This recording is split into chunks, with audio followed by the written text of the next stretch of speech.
Well, as New York prisons slowly find a new normal following the end of the strikes, some who chose to not go back to work are now dealing with the fallout. ABC 22's Matt Laufer spoke with one today.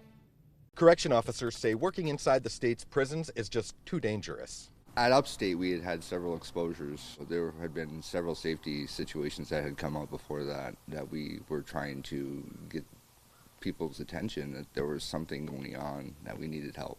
Meanwhile, the Department of Corrections and Community Supervision, or DOCS, Commissioner Martuscello sends out a memo. We had been running our facilities at 70% for so well that was going to become our new norm, our 100%.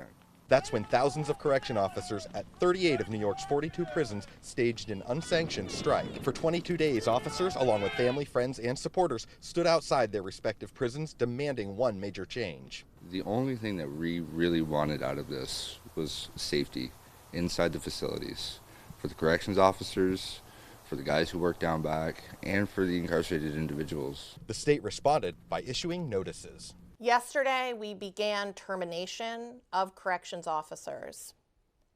Today, we will be terminating health insurance. I have 3 kids at home. I have a wife, and I support all of them. And I suddenly have my insurance cut off. We struggle, but we find ways to get around it. If she wants to cut off our insurance, so be it. You know, we're better than that. You know, we know she's playing a game at this point. We knew that she was playing a game from the beginning. It's just being a pawn in a bigger game.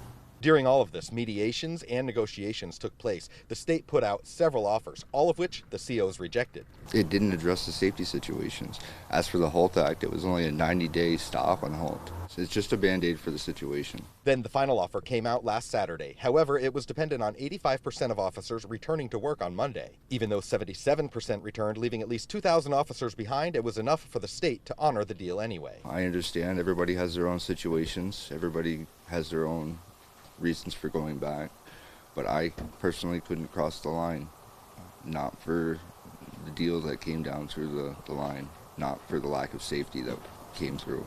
Those that did not return, termination letters have been sent to over 2,000 people who remained on strike. Hooper, along with the remaining officers on strike, say despite being fired, they're proud to stand up for what they know is right. I'll stand here till the very last day.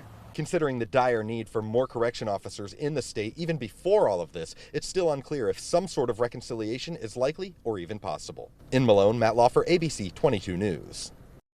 And in addition, as we mentioned yesterday, just a few days after the strike ended, Governor Hochul signed an executive order banning those officers from working any state-related positions, including police forces.